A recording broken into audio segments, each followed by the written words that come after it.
चलो कम से कम world cup के लिए रविंद्र जडेजा तो फिक्स हुए, क्योंकि जरूर इस समय जो सभी का फोकस है वो आईपीएल पर है। लेकिन टीम इंडिया इस समय आईपीएल से ज्यादा इस बात की चिंता कर रही है कि उनके कौन से प्लेयर्स फॉर्म में हैं और कौन से प्लेयर्स स्ट्रगल कर रहे हैं। क्योंकि अभी 2 या ढाई महीने के अंदर आपको टी20 वर्ल्ड कप 2024 खेलना है। तो टीम इंडिया यही चाहती है कि जो भी प्लेयर्स इस समय स्ट्रगल कर रहे हैं वो जल्द से जल्द फॉर्म में आ जाएं, और जो प्लेयर्स फॉर्म में हैं वो इसी तरह से अपनी फॉर्म को कंटिन्यू रखें। अब इस लिस्ट में एक नाम रविंद्र जडेजा का भी शामिल था, क्योंकि अगर आप आईपीएल की बात करें तो बहुत सारे इंडिया के ऐसे प्लेयर्स हैं जो कि या तो स्ट्रगल करते हुए नजर आ रहे हैं या फिर अपनी फॉर्म बिल्कुल खो चुके हैं। अब इस लिस्ट में सबसे पहले आप यशस्वी जायसवाल का नाम जोड़िए, जो कि अब तक खेले गए 4 के 4 मैचेस में फ्लॉप रहे हैं।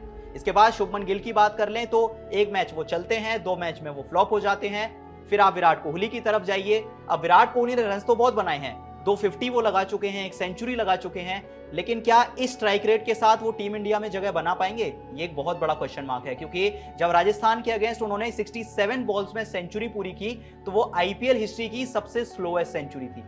अब ये विराट कोहली हो गए, यशस्वी जायसवाल हो गए, शुभमन गिल हो गए। इसके बाद बात कीजिए मोहम्मद सिराज की, गेंदबाजों की बात कर लीजिए, क्योंकि मोहम्मद सिराज से भी विकेट्स नहीं आ रहे हैं। और जो आपके मोहम्मद शमी के बाद दूसरे या तीसरे विकल्प थे, चाहे वो अर्शदीप सिंह हो या फिर आवेश खान हो, मतलब किसी ने भी कंसिस्टेंसी के साथ गेंदबाजी नहीं की है। और कोई भी ये भरोसा नहीं दिलाता है कि वो जसप्रीत बुमराह के साथ टीम में मेन तेज गेंदबाज के तौर पर खेल सकता है।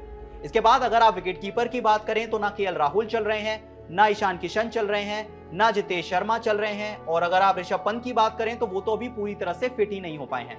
तो मतलब एक तरह से आप पूरी अगर टीम इंडिया की बात करें, जहां पर जो प्लेयर्स आपको टी20 वर्ल्ड कप में खेलते हुए दिखने वाले हैं, उसमें से बहुत लिमिटेड प्लेयर्स हैं जो कि इस समय स्कोर कर रहे हैं या फिर अच्छा कर रहे हैं। इसके बाद फिनिशर्स की बात कर लेते हैं, क्योंकि टी20 वर्ल्ड कप में टीम इंडिया के लिए 2 फिनिशर्स आपको खेलते हुए नजर आ सकते हैं।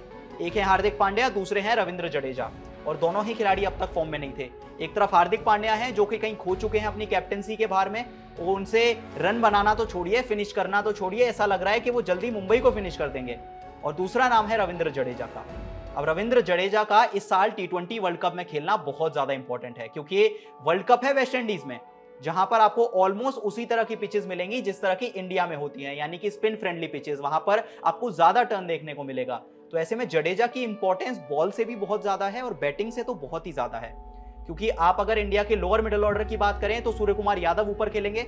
अगर आप रिंकू सिंह की जगह नहीं बना पाते हैं तो फिर आपके पास हार्दिक पांड्या बचते हैं और साथ में रविंद्र जडेजा बचते हैं। इन्हीं प्लेयर्स को इंडिया के लिए मैचेस फिनिश करने हैं। लेकिन अब तक अगर आईपीएल के आप रविंद्र जडेजा के 4 मैचेस देखें तो जडेजा का जो स्ट्राइक रेट है वो 100 से 120 के आसपास है, और इस स्ट्राइक रेट के साथ तो आप टी20 वर्ल्ड कप में डेफिनेटली नहीं जाना चाहेंगे। लेकिन एक मोमेंट ऐसा लग रहा था कि टीम इंडिया के लिए सारी चीजें गलत जा रही हैं, लेकिन इसी बीच एक बड़ी खुशखबरी आई, क्योंकि जब चेपॉक में केकेआर के अगेंस्ट जडेजा खेलने पहुंचे तो फॉर्म भी वापस आ गई, विकेट्स भी मिलने लगे और इकोनॉमी भी बहुत अच्छी हो गई। अब अगर केकेआर और सीएसके के बीच इस मैच की बात करें तो जडेजा ने आउटस्टैंडिंग वापसी की और 4 ओवर्स में 18 रन देकर 3 विकेट चटकाए। अब वैसे ये कहानी हमेशा रहती है, जब सीएसके के सामने केकेआर की टीम आती है तो कहीं ना कहीं जडेजा की फॉर्म अपने आप वापस आ जाती है। क्योंकि अब तक अगर बात करें केकेआर के अगेंस्ट तो सीएसके के लिए खेलते हुए रविंद्र जडेजा ने 30 मैचेस में 19 विकेट चटकाए हैं, और जो उनका इकोनॉमी रेट है वो लगभग 7 के आसपास का है। इसके अलावा चाहे आप उनकी बल्लेबाजी की बात कर लें तो वहां पर भी आप पाएंगे कि जडेजा को केकेआर की टीम बहुत ज्यादा पाती है। अब अगर उनके स्टैट्स की बात करें तो अब तक खेले गए मैचेस में वो 457 रन बना चुके हैं, और उनका जो एवरेज है वो है 38 का, और साथ में जो स्ट्राइक रेट है वो है ऑलमोस्ट 135 का। तो एक बात तो पक्की है कि केकेआर की टीम जब सामने आती है रविंद्र जडेजा अच्छा खेलते हैं, और वो उन्होंने एक बार फिर से साबित कर दिया। क्योंकि अगर आप बात करें केकेआर और सीएसके के बीच चेपॉक के मैदान पर खेले जा रहे इस मैच की, तो रविंद्र जडेजा ने सिर्फ 18 रन दिए और 3 विकेट चटकाए। ये वही रविंद्र जडेजा हैं जो अब तक 4 मैचेस में 3 मैच में विकेटलेस गए थे, और 4 मैचेस में सिर्फ 1 विकेट उनके नाम था। बैटिंग की बात कर ले, वहां पर उनका स्ट्राइक रेट लगभग 100 या 120 के आसपास था, लेकिन अब बॉलिंग से तो कम से कम उनकी फॉर्म वापस आ गई है। इसके बाद अगर बात करें इस मैच की तो रविंद्र जडेजा ने सिर्फ 8 बॉल के अंदर 3 विकेट चटकाए, और उन 3 विकेट्स में एक सुनील नारायण का विकेट था, एक अंकुरिश रघुवंशी का विकेट था। ये 2 ऐसे बल्लेबाज थे जो एक समय बहुत ही ज्यादा आउटस्टैंडिंग अंदाज में बल्लेबाजी कर रहे थे।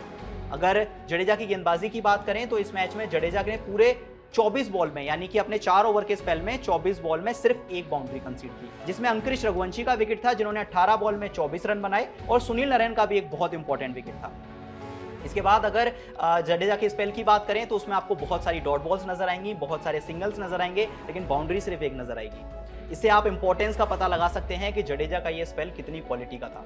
इसके बाद अगर रविंद्र जडेजा के इस मैच की बात करें तो वो उस समय बॉलिंग करने आए थे जब केकेआर के 6 ओवर्स में, यानी कि जब पावर प्ले खत्म हुआ था, तो लगभग 56 रन बन चुके थे और सिर्फ 1 विकेट गिरा था। लेकिन जब जडेजा का स्पेल 13 ओवर्स के बाद खत्म हुआ तो केकेआर का स्कोर था 88 रन और 5 विकेट, जिसमें से 3 विकेट थे रविंद्र जडेजा के। तो सीएसके को वापसी कराने में जडेजा ने बहुत इंपॉर्टेंट भूमिका निभाई और उनका यह स्पेल इकोनॉमिकल भी रहा। इसके अलावा अब अगर बात करें सीएसके के लिए पिछले 2 या 3 साल में सबसे ज्यादा विकेट चटकाने की, तो उसमें जडेजा का नाम अब सबसे ऊपर आ चुका है।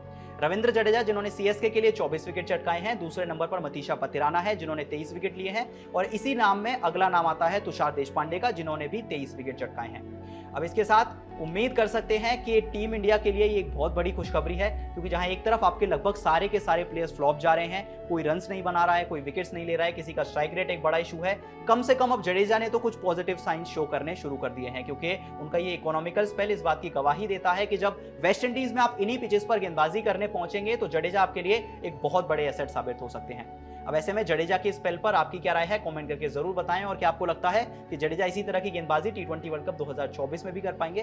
कमेंट करके जरूर बताएं, और अगर वीडियो पसंद आई तो ज्यादा से ज्यादा चैनल को सब्सक्राइब जरूर करें।